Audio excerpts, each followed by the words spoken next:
Welcome, Netrunner players, to the party of the century. My name is Steven. I'm Zach. And we got, who is that over on the right? Is that Dan Dargenio? The man himself, Steely Dan Dargenio. Seen him what is he now, two-time world champ? Two-time world champion, 20-time regional champion, all-around promoter of the game. An exciting player to watch, one of the most well-recognized personalities in the game for sure. We got Kenny on the left, and these guys already getting to it. So we have Kenny icing up HQ, 2 rungs of ice, and he knows what Dan's up to here. Dan's running this old degenerate DLR deck, not dissimilar from the world champion deck.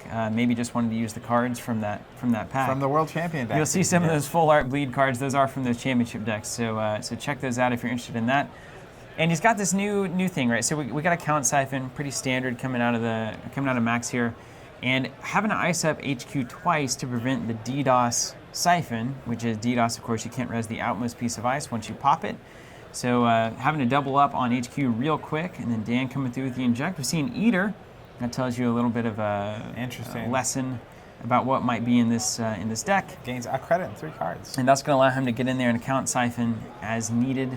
There's the Sure Gamble, and there's Wireless Net Pavilion. So Dan's going to be building up these resources, building up to the DLR, start to mill, and either win on points in the archives, or he's going to win by decking his opponent. Unfortunately, Kenny, what he's going to have to do here, I feel like, and he runs this deck as well, so he knows this, he really needs to put the gas on, right? So if this is going to have, now obviously Faust creates issues here for this. If Dan has Faust and he drops it, he can essentially get into any remote right off the bat. So you got to worry about that, but at the same time, I don't know that you're gonna get to let Adonis's and Eve's tick off. You really have to move because Max is moving so fast. She consistently is getting these cards, drawing extra cards, and Dan's gonna get this set up super quick. So you have to find a way to get these scores out early. And Kenny either maybe not drawing agendas or not having the confidence that he can get them scored out. I don't even know, honestly, if these decks run Faust. I don't even know if they do anymore. I think there's probably a FIM in here somewhere. That is actually pretty incredible. You can FIM one of these pieces of ice on HQ, DDoS the other one, the external, the outermost, and then you can just get free siphons as you need it, especially if you can launch that attack, get a siphon, deja vu it, or same old thing it, siphon again, very quickly, get yourself tagged for DLR. And, ooh, see the Cyberdex Fire Suite. Gonna trash it here. Not gonna mean a thing. Gonna check R&D again. And it's hunting for some points, gets the central server, and drops the DLR. So data link reversal, tell me what's going on here. Well, so data link reversal, whenever you run a central, you can install it. And then if you're tagged, you gain the action, spin to click, to force the corp to res the top card, discard the top card of R&D. So it's basically, there's a leak in the system, and you're gonna start just plugging cards over there into the heap, into the archives. And the corp has to do something about it, but you're tagged so they can trash the resources. However, you have fall guys that are taking those trashes instead. You have Wireless Net Pavilion that causes all those trashes to cost more. So I think Kenny has 2 lines here. You can either put the gas on and try to score out of the remote, or, and this is another pretty obvious way to beat this, is try to gain enough credits, protect himself from a count siphon, and then just trash everything that Dan has. The whole board. The whole board. Now that's easier said than done. There's a ton of credits required to do that. But I think that's what Kenny's building towards, because he's surely not putting the gas on here. He's even got 2 clicks left on that Adonis, and Dan just cruising through getting everything set up. I was going to say, so does he have the card that lets you cycle your discard back in? Because Dan is burning Yes, through Dan this does. Yes, like he has one levy AR lab access. And that's an interesting card. Really kind of allows a lot of these strategies to work, and quite a bargain, really, for 3 influence. Yeah, and so, you know, he's got the same old thing, so he can get it even if he trashes it. I would be curious if you almost have to eat through all this stuff. You do. I mean, that's the reality of it. You do have to eat through all of it. But a really quick Ash or Caprice into an agenda early on can spell trouble for this deck if you can get it in time and keep putting pressure on. Obviously, it's very difficult to protect yourself from siphon and score out points. Some would say too difficult. And there's a couple daily casts with Joshua B. And we are seeing now all of the pieces set up. So Dan now is going to get a tag if he wants it, and he's going to give himself a free action every turn. And that's 5 cards for DLR, 5 cards for DLR, 5 cards for DLR. So the game has started. Dan's set up. Dan's going to start hitting the click button. Absolutely. It's a real big problem here. Now, Dan sacrificed a lot of tempo to do this. He's got 0 credits. He's got his daily caster going to tick out. Kenny's got 20 credits. He has to make the choice. Can I burn through all of these resources? And I mean, he's storing up credits for when Dan finally does get tagged. Absolutely. And it's just like burn. And then it's a weird game. So people watching this, especially new players watching this, this is wild. It's a very strange game of Netrunner. This is a very nuanced kind of deck and player interaction going on. Well, here. they understand what the opponent's trying to do. Yes. And they're both playing to that, right? Like you see, Kenny doesn't even protect his deck here. This is crazy. Absolutely. Yeah, this is a different thing. They finally get some on R&D, trying to prevent the just kind of the free score here. But it's a different game, right? So they're playing. I'm playing get credits. If I'm Kenny, Dan's playing just 'cause you get know what's set up. coming, right? And then we're waiting for the tag to drop, and then we get to see how it's going to work. So Dan moving over on R&D, and Eli pops up there. What power on the runner side here from Dan. Incredible. Because he gets to decide when to take the tag. He may not even do it. Oh, and he drops 2 more data leak reversals. So for Kenny to work through it, now Dan has just set up everything, and he's got an account side. He's got to trash the Fall Guys. He's then got to trash all the DLRs. Absolutely. And then he has to get rid of... Also, I'm a fan of getting rid of the same old thing so he can't get his deck back. Yeah, you'd like to get rid of everything, right? But you also got to get rid of Wireless Snap Pavilion because everything's costing you 4 to trash otherwise. I also just love how many of the cards Dan is running from That's that World Champ deck, just to prove it. Look at that full beat account side. I mean, don't you just wish all the cards look like that? I just don't know why they don't. It's a good question. If you're watching and you have any power over that, maybe eventually they will. And Dan now building credits back up. See, Kenny not putting the gas on, okay? So he's going to play the I feel like resource during game. that phase where Dan's building up is the moment where you could just like drop a 3-2 over on the side and like Dan's not going to run it. He doesn't have time to run it. He's setting up. Yeah, you probably have to. And you've always got to keep... See, with Dan having DLR out and kind of making the choice here with Joshua B, he's going to get a tag now. And that's going to allow him to, at the end of the turn, get that tag. He can come in next turn and start trashing stuff. So Kenny also needs a Jackson Howard on the board. I mean, this is a very nuanced matchup. It's such a nuanced matchup. So he's going to look and see if that's just the Eves, not a big deal. And there may be a Jackson as the slot upgrade. It almost has to be, right?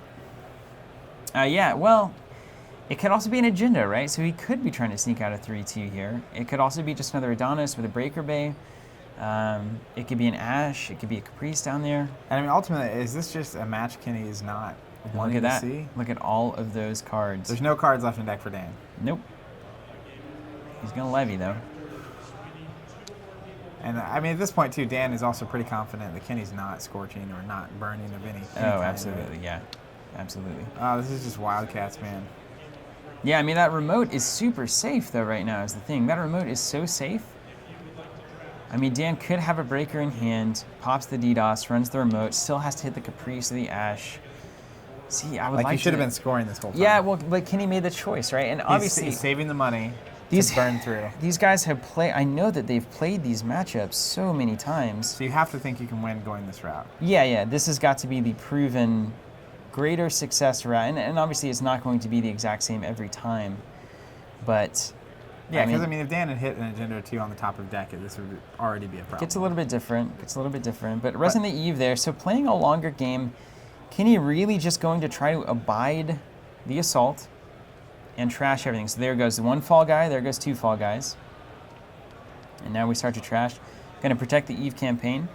Interesting. Getting the credit for the install. And so he's gonna try to just wait this one out. I presume there's a Jackson on the board. He's going to be able to shuffle the Ginges back in. If he has another Jackson in hand, that looks even better. And so Dan ultimately also kind of wants to let Kenny trash some things before he does levy, eh? Ish. Like the connections, at least? Yeah, I mean, he's like if not... you're going to trash them, I want to get them back?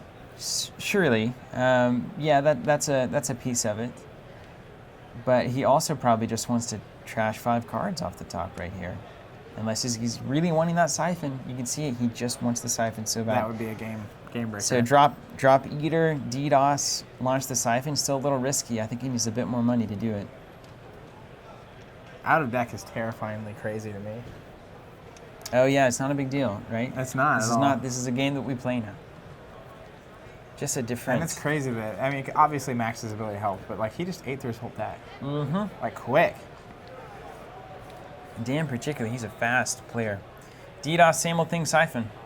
Here we go. 2 clicks left. He can click through Eli if he needs to. So he can't res the first. Can't res the outermost piece of ice. But he has no breakers on board. No break. It doesn't matter, Zach. This is the game we play. And there's an architect. Not a big deal. Not a big deal. Basically, and it's Dan putting the pressure on. He's forcing him to at least res something.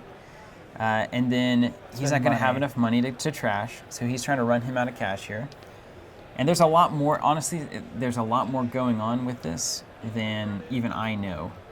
Because I'm not as familiar with this matchup as these guys are, for sure. Holy macaroni. So he's spending all his money. Yeah, he knows the siphon's getting in, so he puts some things out with Architect, gets it in, and that's a great piece of ice to have down there. That's exactly Kenny obviously knowing what he's doing here, and steals an agenda there. All right, 2 points on the board. That's that new corporate agenda where you get 10 credits, and you click 1 credit at the start of each player's turn. So if he scores it out, he puts 10 credits on it, and then he gets 1 at the start of Dan's turn and at the start of his turn. Oh, wow, that's fascinating. So it's kind of a 10 credit over 5, rounds kind of a card. Dan plays his final fall guy. And that's really great. So you're going to have some money trickling in on HB side, I guess? No, he res the... No, yeah, he stole it. So it doesn't matter. It's only whenever the corp makes it happen. And now, see, this is exactly what Dan's looking for. Kenny out of cash. Yeah. So now, how is he possibly going to get enough money to come back and trash all these assets? And Dan going over there and trash the Eve campaign. Now Dan just starts clicking. Now we're about to watch it. Yeah, we're about to watch 5 cards every single time. And he's already on 2 points. And he's got easy access to archives because Kenny can't res that ice. Jiminy Christmas. It feels unfair a little bit, doesn't it? Well, I've seen it lose. But you gave the runner how many turns in the front? Yeah, just doing you nothing gave him a but lot of gaining money. turns. You know what I mean? I mean, who knows? You're playing. If it's a Grendel Rush deck, maybe it works. That's a thing, Grendel Rush. Man, I need to get back into Netrunner. Yeah, it's a thing. Is it a thing, really? Yeah, it actually is a thing. I mean, I don't know if it's a thing at this level, but it's a thing at least. That is fascinating. I've certainly played around with the concept. Grendel Rush. Played around with the concept, Zach, but that's about it. But Welcome back. You start out with 10 credits, you get some restructures in, and that's a deck that can actually. The bad pub doesn't matter because they don't run. Money. They don't run with this deck. You have enough money, you just get 30 to 40 credits, and then you can trash everything. The problem is that you still have to beat all the other decks. Yeah, and you can score out. Yeah, it has some kind of legs, but I mean, don't take my word for it. This is not, it's not this tested is just enough. Thing that's been to heard in the halls of Netrunner. And there goes 5 cards. You see it there. Here we go. And then there is a time bomb. Kenny resing the Adonis. He's gonna try to just outlast this man. Can he? I'm not certain. No, I'm not certain. That Adonis probably gets trashed next turn. Yeah, absolutely. But at least that's not a card that's going off the top of your deck. Yeah. I don't know. So this is the thing is even after you get through all of Dan's stuff, even if you can. Yeah. You then still have to score 7 points. Right. After that happens, right? But that's remarkably easy. If you're familiar with this deck, which I think Kenny's familiar with this deck. It doesn't have the jams to play the game. It has 2 game. Eaters, probably like a Fim, and maybe something like a I think we saw a Corroder down there. It just can't break ice on a remote. You recognize that. It just can't. Yeah. Can't do it. Now, some of the decks are running Faust. There's some Faust variants of this deck, which can actually get into the remote. Looks like we're counting deck here. Dan not doing that, and that's the thing is it's kind of like, it's weird. You would expect remote plays to happen. There are reasons that it doesn't.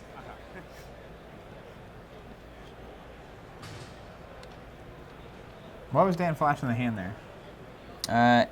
Either just to do it. Or is it like, I'm going to look at your discard pile until I know exactly what you have? Or Yeah, show me? exactly, yeah. And Dan don't care? Yeah, because they're running this. I think these guys are running the exact same deck, if I remember the deck list correctly. All right. So it's like, yeah, just tell me, what do you have? So this is really interesting. I think there's the same old thing in hand for Dan. That's the Liberator there. Because otherwise, if you crash that same old thing, Levy's off the table, and now maybe you have some play. There's All an right. Eve. Here comes the trickle. Trickle down economy. Yeah, man. This is kind of a trickle up. What's the time? How many clicks you got left? All right, I'm getting the cash. So a lot in the discard pile. I have to imagine, especially now that Jackson is definitely there, and there he goes. Can put 3 back in the deck. Yeah, but that deck is getting stacked. There's just an Eli holding on to it. Oh, I know. That's the balance though, right? Well, yeah, and the interesting thing too is like, you're definitely on a clock, so are you going to get decked?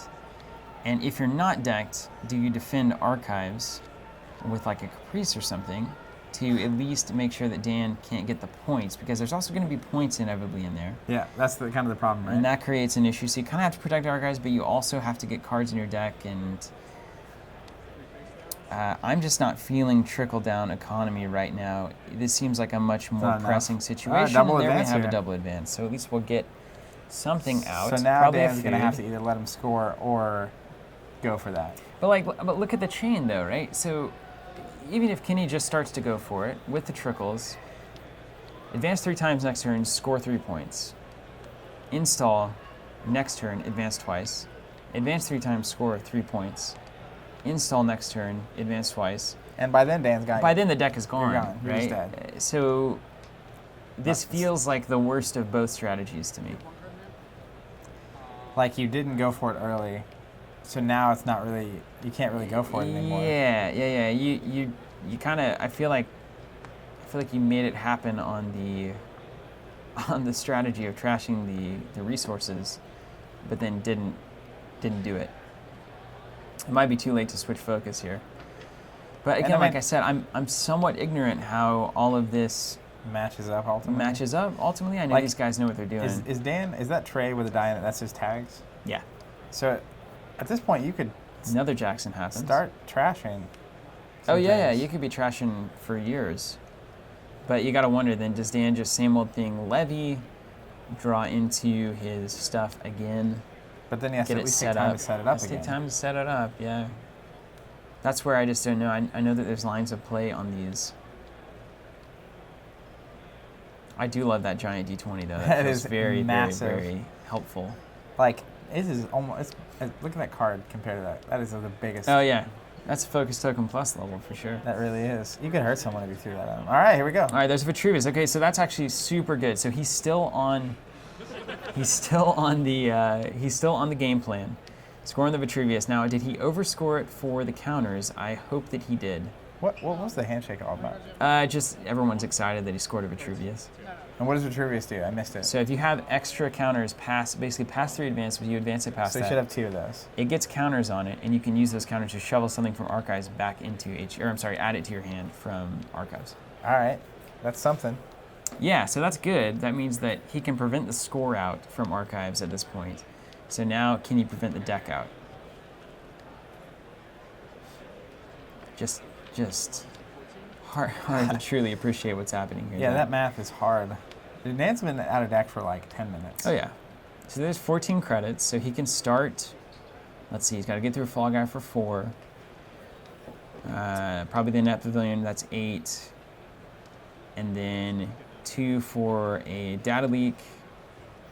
So that puts him at what? 4, 8, 9, 10. So he's down to 4 credits. Eve ticks up. Trash. Yeah, man. And so the Net Pavilion is what was made unique? Yep. And it's the thing that increases trash costs? Uh-huh. Can you imagine before it was unique, you just drop 3 of those? Well, like right now, it would make that an impossible option. Yeah, you can't just go for the trash. It goes from impossible to improbable, which I guess is the point of fancy restricted lists and stuff. Yeah, it makes you question some things. Man, this is just wild to watch. I feel like it's different, man. It's like watching different. You know how you watch a dancer and you just have no idea all the technicalities that are going on through their head. Yeah, and what's absolutely. Happening. That's what I feel here. I'm watching Dan the dancer, and this is crazy. But you also, you have to. This is actually a great example of where a lot of, the Netrunner community is right now. You look at this game and you say, it's a very technical game. There's a lot of very interesting interactions happening. There are decision points that are happening. So it's not degenerate in that way, but there's no running going on. There's not a lot of, are you going to res ice or not? There's not a lot of threatening remotes in central servers. You lose a lot of those moments of like, what's on top of your deck? What's the ice that you're going to res here? It's just this kind of control lock, can you break out or not kind of situation, which is very successful, but is it ultimately the game that you want to be playing? I guess is a lot of the question. I think this control style deck seems not